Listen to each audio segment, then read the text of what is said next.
Breakfast meeting ಬಳಿಕ ಸಿದ್ದು ಒಗ್ಗಟ್ಟಿನ ಮಂತ್ರವನ್ನ ಜಪಿಸ್ತಾ ಇದ್ದಾರೆ. ನಾನು ಡಿಕೆ ಒಟ್ಟಿಗೆ ಇದ್ದೇವೆ ಅಂತ ಹೇಳಿದ್ದಾರೆ. ಬ್ರೇಕ್ಫಾಸ್ಟ್ ಮೀಟಿಂಗ್ ಬಳಿಕ ಸಿದ್ದು ಒಗ್ಗಟ್ಟಿನ ಮಂತ್ರವನ್ನ ಜಪಿಸ್ತಾ ಇದ್ದಾರೆ. ನಾನು ಡಿಕೆ ಒಟ್ಟಿಗೆ ಇದ್ದೇವೆ, ಮುಂದೇನೂ ಕೂಡ ಇದೇ ರೀತಿ ಒಟ್ಟಿಗೆ ಇರ್ತೀವಿ ಅಂತ ಹೇಳಿದ್ದಾರೆ. ಬ್ರೇಕ್ಫಾಸ್ಟ್ ಮೀಟಿಂಗ್ ಬಳಿಕ ಸಿಎಂ ಸಿದ್ದರಾಮಯ್ಯ ಅವರು ಈ ಒಂದು ಹೇಳಿಕೆಯನ್ನ ಕೊಟ್ಟಿದ್ದಾರೆ. ಹೈಕಮಾಂಡ್ ತೀರ್ಮಾನದಂತೆ ನಡೆದುಕೊಳ್ಳುತ್ತೇವೆ ಅಂತ ಸಿಎಂ ಸಿದ್ದರಾಮಯ್ಯ ಅವರು ಹೇಳಿದ್ದಾರೆ. ರಾಹುಲ್ ತೀರ್ಮಾನದಂತೆ ನಡೆದುಕೊಳ್ಳಲು ಸೂಚನೆ. ನಾನು ಡಿಕೆಶಿ ಯಾವಾಗಲೂ ಕೂಡ ಬ್ರದರ್ಸ್ ಇದ್ದಂತೆ ಅಂತ ಸಿದ್ದರಾಮಯ್ಯ ಅವರು ಹೇಳಿದ್ದಾರೆ. ಡಿಕೆಶಿ ಮತ್ತು ನಾನು ಒಟ್ಟಿಗೆ ಕೆಲಸ ಮಾಡ್ತೇವೆ, ನಾನು ಮತ್ತು ಡಿಕೆಶಿ ಒಟ್ಟಾಗಿದ್ದೇವೆ ಅಂತ ಸಿದ್ದರಾಮಯ್ಯ ಅವರು ಒಗ್ಗಟ್ಟು ಪ್ರದರ್ಶನವನ್ನ ಮಾಡಿದ್ದಾರೆ. ನಮ್ಮಲ್ಲಿ ಭಿನ್ನಾಭಿಪ್ರಾಯಗಳು ಇಲ್ಲ ಅಂತ ಸಿಎಂ ಸಿದ್ದರಾಮಯ್ಯ ಅವರು ಪುನರುಚ್ಚಾರವನ್ನ ಮಾಡಿದ್ದಾರೆ. ನಮ್ಮಲ್ಲಿ ಯಾವುದೇ ರೀತಿಯ ಒಡಕುಗಳಿಲ್ಲ ಅಂತ ಹೇಳಿ ಸದ್ಯಕ್ಕೆ ಒಗ್ಗಟ್ಟಿನ ಮಂತ್ರವನ್ನ ಜಪಿಸ್ತಾ ಇದ್ದಾರೆ. ಇನ್ನು ಮೊನ್ನೆ ಕೂಡ ಡಿಕೆ ಶಿವಕುಮಾರ್ ಅವರು ಇದೇ ಮಾತನ್ನು ಹೇಳಿದ್ರು. ನಾನು ಸಿಎಂ ಇಬ್ರು ಕೂಡ ಒಂದು ರೀತಿ ಬ್ರದರ್ಸ್ ಇದ್ದಂತೆ ಅಂತ ಕೂಡ ಹೇಳಿದ್ರು. ಅದೇ ಒಂದು ಮಾತನ್ನ ಈಗ ಸಿಎಂ ಸಿದ್ದರಾಮಯ್ಯ ಅವರು ಕೂಡ ಹೇಳ್ತಾ ಇದ್ದಾರೆ. ನಮ್ಮಲ್ಲಿ ಯಾವುದೇ ರೀತಿಯ ಭಿನ್ನಾಭಿಪ್ರಾಯ ಇಲ್ಲ, ನಾವಿಬ್ರು ಒಂದು ರೀತಿ ಬ್ರದರ್ಸ್ ಇದ್ದಂಗೆ, ಹಿಂದೆಯೂ ಕೂಡ ಒಟ್ಟಿಗೆ ಕೆಲಸ ಮಾಡಿದ್ದೀವಿ, ಮುಂದೆಯೂ ಕೂಡ ಒಟ್ಟಿಗೆ ಕೆಲಸ ಮಾಡ್ತೀವಿ ಅಂತ ಒಗ್ಗಟ್ಟಿನ ಮಂತ್ರವನ್ನ ಸಿಎಂ ಸಿದ್ದರಾಮಯ್ಯ ಅವರು ಕೂಡ ಈಗ ಜಪಿಸ್ತಾ ಇದ್ದಾರೆ. ಯಾವಾಗಲೂ there were no differences.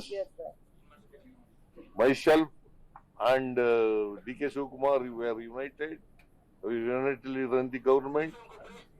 In the future also we will run the government united. ಯಾವಾಗಲೂ there were no differences. Myself and DK Shivakumar were united. We unitedly run the government. In the future also we will run the government united. ಯಾವಾಗಲೂ there were no differences. Myself and DK Shivakumar were united. We unitedly run the government. In the future also we will run the government united. ಯಾವಾಗಲೂ ಇನ್ನು ಮೊನ್ನೆ ಮಾಡಿದಂತಹ breakfast meeting ನಲ್ಲೂ ಕೂಡ ಇದೇ ಒಂದು ಮಂತ್ರವನ್ನ ಜಪಿಸ್ತಾ ಇದ್ರು. ನಮ್ಮಲ್ಲಿ ಯಾವುದೇ ರೀತಿಯ ಡಿಫ್ರೆನ್ಸಸ್ ಇಲ್ಲ, ನಮ್ಮಲ್ಲಿ ಎಲ್ಲವೂ ಕೂಡ ಸರಿ ಇದೆ, ನಮ್ಮಲ್ಲಿ ಯಾವುದೇ ರೀತಿಯ ಅಂತಹ ಭಿನ್ನಾಭಿಪ್ರಾಯಗಳೇ ಇಲ್ಲ. ಇದೆಲ್ಲವೂ ಕೂಡ ವಿರೋಧ ಪಕ್ಷದವರು ನಮ್ಮ ಬಗ್ಗೆ ಸುಳ್ಳು ಸುದ್ದಿಗಳನ್ನು ಹರಿದಾಡಿಸ್ತಾ ಇದ್ದಾರೆ, ಜೊತೆಗೆ ಅಪಪ್ರಚಾರವನ್ನ ಮಾಡ್ತಾ ಇದ್ದಾರೆ ಅಂತ ವಿರೋಧ ಪಕ್ಷದ ವಿರುದ್ಧವಾಗಿ ವಾಗ್ದಾಳಿಯನ್ನ ಮಾಡುವ ಕೆಲಸವನ್ನು ಕೂಡ ಮಾಡಿದ್ರು. ಈ ಒಂದು ಬ್ರೇಕ್ಫಾಸ್ಟ್ ಮೀಟಿಂಗ್ ಆದ ನಂತರವೂ ಕೂಡ ಒಗ್ಗಟ್ಟಿನ ಮಂತ್ರವನ್ನ ಜಪಿಸ್ತಾ ಇದ್ದಾರೆ. ಆದ್ರೆ ಎಷ್ಟು ದಿನಗಳ ಕಾಲ ಈ ಒಂದು ಒಗ್ಗಟ್ಟು ಹೀಗೆ ಮುಂದುವರಿಯುತ್ತೆ ಅನ್ನೋದು ಕೂಡ ಸದ್ಯಕ್ಕಿರುವಂತಹ ಪ್ರಶ್ನೆ. ಸಿಎಂ ಡಿಸಿಎಂ ಇಬ್ರು ಕೂಡ ಅದನ್ನೇ ಹೇಳ್ತಾ ಇದ್ದಾರೆ. ನಮ್ಮಲ್ಲಿ ಒಗ್ಗಟ್ಟು ಬಹಳ ಚೆನ್ನಾಗಿದೆ, ನಮ್ಮಲ್ಲಿ ಭಿನ್ನಾಭಿಪ್ರಾಯಗಳೇ ಇಲ್ಲ, ಇಬ್ರು ಕೂಡ ಹಿಂದೆಯೂ ಕೂಡ ಒಟ್ಟಿಗೆ ಕೆಲಸ ಮಾಡಿದ್ವಿ, ಈಗಲೂ ಕೂಡ ಒಟ್ಟಿಗೆ ಕೆಲಸ ಮಾಡ್ತಾ ಇದ್ವಿ, ಮುಂದೆಯೂ ಕೂಡ ನಾವು ಒಟ್ಟಿಗೆ ಇರ್ತೀವಿ, ನಾವಿಬ್ರು ಒಂದು ರೀತಿ ಬ್ರದರ್ಸ್ ಇದ್ದಂಗೆ ಅಂತ ಸಿಎಂ ಸಿದ್ದರಾಮಯ್ಯ ಅವರು ಈಗ ಈ ಒಂದು ಕೊಟ್ಟಿರುವಂತಹ ಬ್ರದರ್ಸ್ ಹೇಳಿಕೆ ಏನಿದೆ ಬಹಳ ಆಶ್ಚರ್ಯ ಆಗಿದೆ. ಮೊನ್ನೆ ಕೂಡ ಡಿಸಿಎಂ ಡಿಕೆ ಶಿವಕುಮಾರ್ ಅವರು ಕೂಡ ಬ್ರದರ್ಸ್ ಅಂತ ಹೇಳಿದ್ರು, ಈಗ ಸಿದ್ದರಾಮಯ್ಯ ಅವರು ಕೂಡ ಬ್ರದರ್ಸ್ ಅಂತ ಹೇಳಿದ್ದಾರೆ. DK Shivakumar has invited me for breakfast. For breakfast, I agreed to come on Tuesday. Today was also present, and Kunigal MLA Rangnath was also there. So we four jointly had a meeting, had a breakfast,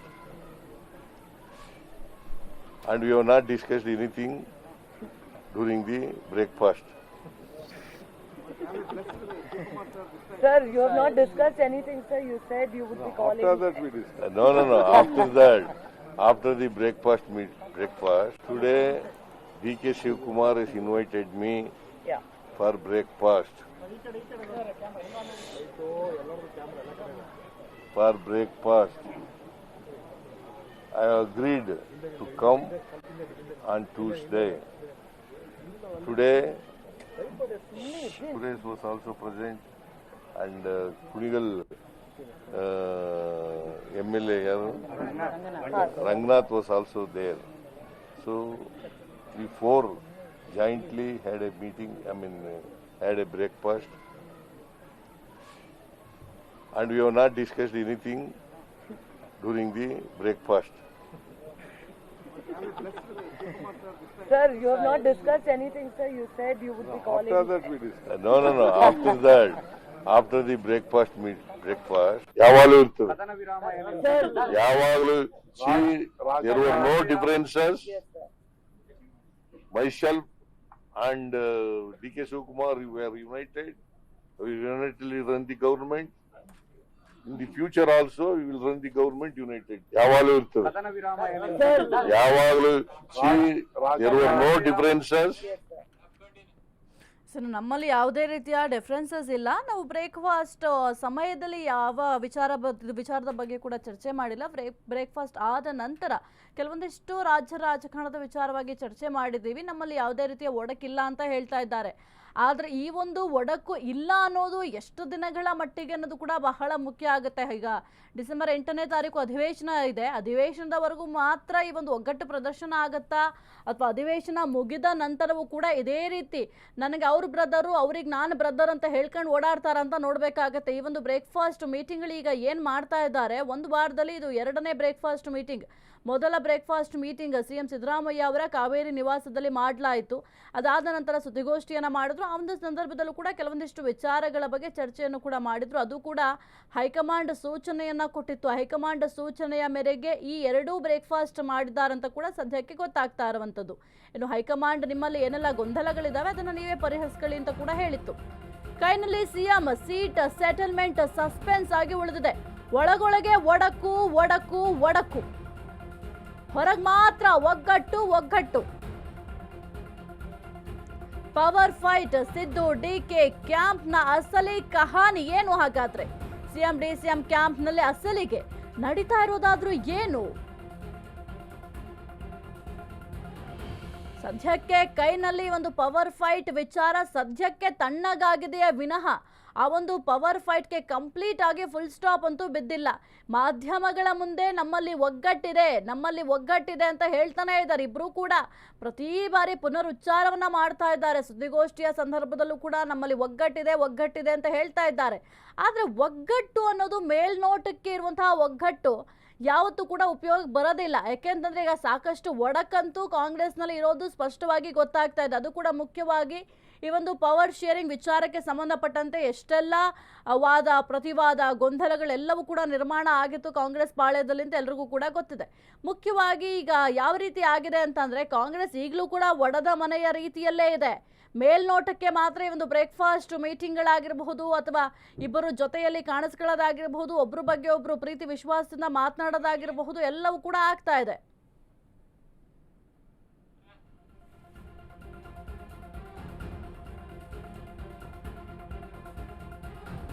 ತೋರಿಕೆಗೆ ಮಾತ್ರ Siddu DK ಒಗ್ಗಟ್ಟಿನ ಮಂತ್ರವನ್ನ ಪಠಣೆ ಮಾಡ್ತಾ ಇದ್ದಾರೆ.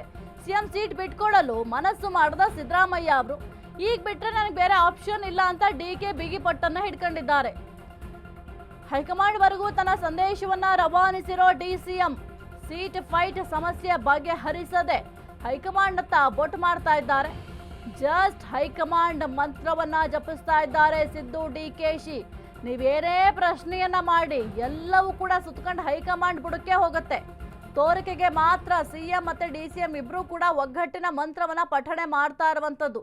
ಅದು ಕೂಡ high command ಸೂಚನೆಯ ಮೇರೆಗೆ ಇಷ್ಟೆಲ್ಲ ಬೆಳವಣಿಗೆಗಳಾಗ್ತಾ ಇರೋದು. ಜೊತೆಗೆ ಈ ಒಂದು ಪವರ್ ಫೈಟ್ ವಿಚಾರಕ್ಕೆ ಬ್ರೇಕ್ ಹಾಕಬೇಕು ಅಂತ ಮುಂದಾಗಿರೋದು ಕೇವಲ ಹೈಕಮಾಂಡ್ ನಿರ್ಧಾರದಂತೆ, ಹೈಕಮಾಂಡ್ ನಿರ್ಣಯಕ್ಕೆ ಬೆಲೆ ಕೊಟ್ಟು ಈ ರೀತಿಯಾಗಿ ಬ್ರೇಕ್ಫಾಸ್ಟ್ ಮೀಟಿಂಗ್ಗಳನ್ನ ಮಾಡ್ತಾ ಇದ್ದಾರೆ. ಆದ್ರೆ ಹೆಸರಿಗೆ ಮಾತ್ರ ಹೈಕಮಾಂಡ್ ಅಂತ ಹೇಳ್ತಾ ಇರ್ತಾರೆ. ಸದ್ಯಕ್ಕೆ ಸಿಎಂ ಸೀಟ್ ಬಿಟ್ಕೊಡುವ ಪ್ರಶ್ನೆ ಇಲ್ಲ ಅಂತ ಸಿದ್ದರಾಮಯ್ಯ ಅವರು ಹೇಳ್ತಿದ್ದಾರೆ. ಇಬ್ಬರು ನಾಯಕರು ಕೈ ತೋರಿಸ್ತಾ ಇರೋದು ಹೈಕಮಾಂಡ್ ನತ್ತ. ಪಾರ್ಲಿಮೆಂಟ್ ಸೆಷನ್ ನಡೀತಾ ಇರೋದ್ರಿಂದ ಹೈಕಮಾಂಡ್ ಬಹಳ ಸೈಲೆಂಟ್ ಆಗಿದೆ. ಸದ್ಯಕ್ಕೆ ಸೀಟ್ ಫೈಟ್ ಸೆಟಲ್ಮೆಂಟ್ ಗೋಜಿಗೆ ಹೋಗದ ವರಿಷ್ಠರು. ನೀವಿಬ್ರೇ ಮಾತನಾಡ್ಕೊಂಡು ಸದ್ಯಕ್ಕೆ ಸುಮ್ಮನಾಗಿ ಅಂತ ಹೈಕಮಾಂಡ್ ಹೇಳಿದೆ. ಪ್ರತಿಪಕ್ಷಗಳ ಮುಂದೆ ಮುಜುಗರ ಆಗಬಾರದು ಅಂತ ಸೂಚನೆಯನ್ನ ಕೊಟ್ಟಿದೆ. ಹೋದಲ್ಲಿ ಬಂದಲ್ಲಿ ಹೈಕಮಾಂಡ್ ಮಾತೆ ಶಾಸನ ಅಂತ ಕೈ ಪಡೆ ಹೇಳ್ತಾ ಇದೆ. ಸಿಎಂ ಡಿಸಿಎಂ ಇಬ್ರು ಕೂಡ ಅದನ್ನೇ ಹೇಳ್ತಾ ಇರೋದು. ಸದ್ಯಕ್ಕೆ ಸಿಎಂ ಸೀಟ್ ಬಿಟ್ಕೊಡುವ ಪ್ರಶ್ನೆ ಇಲ್ಲ ಅಂತ ಸಿದ್ದರಾಮಯ್ಯ ಒಂದ್ ಕಡೆ ಪಟ್ಟಿಡ್ಕೊಂಡಿದ್ದಾರೆ. ಇಬ್ಬರು ನಾಯಕರು ಕೈ ತೋರಿಸ್ತಾ ಇರೋದು ಹೈಕಮಾಂಡ್ ನತ್ತ. ಪಾರ್ಲಿಮೆಂಟ್ ಸೆಷನ್ ನಡೀತಾ ಇರೋದ್ರಿಂದ ಹೈಕಮಾಂಡ್ ಕೂಡ ಬಹಳ ಸೈಲೆಂಟ್ ಆಗಿದೆ. ಸದ್ಯಕ್ಕೆ ಈ ಒಂದು ಸೀಟ್ ಫೈಟ್ ಫೈನಲ್ ವಿಚಾರಕ್ಕೆ ಯಾರೂ ಕೂಡ ಈ ಒಂದು ವಿಚಾರವಾಗಿ ಮಾತನಾಡಬೇಡಿ, ನಿಮ್ಮಲ್ಲೇ ಈ ಒಂದು ಸಮಸ್ಯೆನ ಬಗೆಹರಿಸ್ಕೊಳ್ಳಿ ಅಂತ ಹೈಕಮಾಂಡ್ ಸೂಚನೆಯನ್ನ ಕೊಟ್ಟಿದೆ. ಆ ಒಂದು ಸೂಚನೆಯ ಮೇರೆಗೆ ಎಲ್ಲಾ ನಾಯಕರು ಕೂಡ ಈ ಒಂದು ಪವರ್ ಫೈಟ್ ವಿಚಾರಕ್ಕೆ ಸಂಬಂಧಪಟ್ಟಂತೆ ಬಹಳ ಸೈಲೆಂಟ್ ಆಗಿದ್ದಾರೆ. ಸೆಷನ್ ಇರೋದ್ರಿಂದ ಹೈಕಮಾಂಡ್ ಕೂಡ ಈಗ ಎಂಟ್ರಿ ಕೊಡಲಿಕ್ಕೆ ಸಾಧ್ಯ ಆಗ್ತಾ ಇಲ್ಲ. ಹೈಕಮಾಂಡ್ ಹಾಗಾಗಿ ಬಹಳ ಸೈಲೆಂಟ್ ಆಗಿದೆ. ಜೊತೆಗೆ ಸಿಎಂ ಸಿದ್ದರಾಮಯ್ಯ ಆಗಿರಬಹುದು ಅಥವಾ ಡಿಸಿಎಂ ಡಿಕೆ ಶಿವಕುಮಾರ್ ಆಗಿರ್ಬೋದು, ಯಾರನ್ನೇ ಆಗಲಿ ನೀವೇನಾದ್ರೂ ಪ್ರಶ್ನೆ ಕೇಳಿದ್ರೆ ಮಾತೆತ್ತರ ಹೈಕಮಾಂಡ್ ಇದೆ ಅಂತ ಹೇಳ್ತಾರೆ. ಯಾರು ಕೂಡ ಈ ಒಂದು ಪವರ್ ಫೈಟ್ ವಿಚಾರಕ್ಕೆ ಸಂಬಂಧಪಟ್ಟಂತೆ ಯಾವುದೇ ರೀತಿಯ ಸ್ಪಷ್ಟನೆಯನ್ನ ನೀಡುವ ಕೆಲಸವನ್ನ ಮಾಡ್ತಾ ಇಲ್ಲ. ಕೇವಲ ನಮ್ಮಲ್ಲಿ ಗೊಂದಲ ಇಲ್ಲ ಅಂತ ಅಷ್ಟೇ ಹೇಳ್ತಿದ್ದಾರೆ. ಜೊತೆಗೆ ನಮ್ಮಲ್ಲಿ ಒಗ್ಗಟ್ಟಿದೆ, ಒಗ್ಗಟ್ಟು ಬಿಟ್ರೆ ಬೇರೆ ಯಾವುದೇ ರೀತಿಯ ಗೊಂದಲಗಳಿಲ್ಲ, ಭಿನ್ನಾಭಿಪ್ರಾಯ ಇಲ್ಲ, ಡಿಫರೆನ್ಸಸ್ ಇಲ್ಲ ಅಂತ ಅಷ್ಟೇ ಹೇಳ್ತಿದ್ದಾರೆ. ಏನಾದ್ರೂ ಈ ಒಂದು ಪವರ್ ಫೈಟ್ ವಿಚಾರದ ಬಗ್ಗೆ ಪ್ರಶ್ನೆ ಮಾಡಿದ್ರೆ ಹೈಕಮಾಂಡ್ ಅಂತ ಬೆಟ್ಟು ಮಾಡುವ ಕೆಲಸವನ್ನ ಮಾಡ್ತಾ ಇದ್ದಾರೆ. ಹೈಕಮಾಂಡ್ ಏನೇ ನಿರ್ಧಾರವನ್ನು ತೆಗೆದುಕೊಂಡ್ರು ಕೂಡ ನಾವು ಎಲ್ಲದಕ್ಕೂ ಕೂಡ ಬದ್ಧರಾಗಿದ್ದೇವೆ ಎಂಬ ಹೇಳಿಕೆಯನ್ನ ಸಿಎಂ ಡಿಸಿಎಂ ಇಬ್ರು ಕೂಡ ಕೊಡ್ತಾ ಇದ್ದಾರೆ. ಇಬ್ರಿಗೂ ಕೂಡ ಮನಸ್ಸಲ್ಲಿ ಒಂದು ಕಡೆ ಸಿದ್ದರಾಮಯ್ಯ ಅವರಿಗೆ ನಾನು ಯಾವುದೇ ಕಾರಣಕ್ಕೂ ಸೀಟ್ ಬಿಟ್ಕೊಡ್ಬಾರ್ದು ಅನ್ನೋದು ಇದ್ದೇ ಇರುತ್ತೆ. ಜೊತೆಗೆ ಡಿ ಕೆ ಶಿವಕುಮಾರ್ ಅವ್ರಿಗೂ ಅಷ್ಟೇ ಶತಾಯ ಗತಾಯ ನಾನು ಸಿಎಂ ಆಗಲೇಬೇಕು, ಈಗ ನಾನು ಸಿಎಂ ಆಗಲಿಲ್ಲ ಅಂತಂದರೆ ಮುಂದೆ ಸಿಎಂ ಆಗೋದು ಬಹಳ ಕಷ್ಟ ಇದೆ ಅಂತ ಅವರಲ್ಲೂ ಕೂಡ ಇದೆ. ಹಾಗಾಗಿ ಈ ಒಂದು ಪವರ್ ಫೈಟ್ ವಿಚಾರ ಸದ್ಯಕ್ಕೆ ಅಧಿವೇಶನ ಮುಗಿಯುವವರೆಗೂ ಮಾತ್ರ ಸ್ವಲ್ಪ ತಣ್ಣಗಾದಂತೆ ಇದೆ.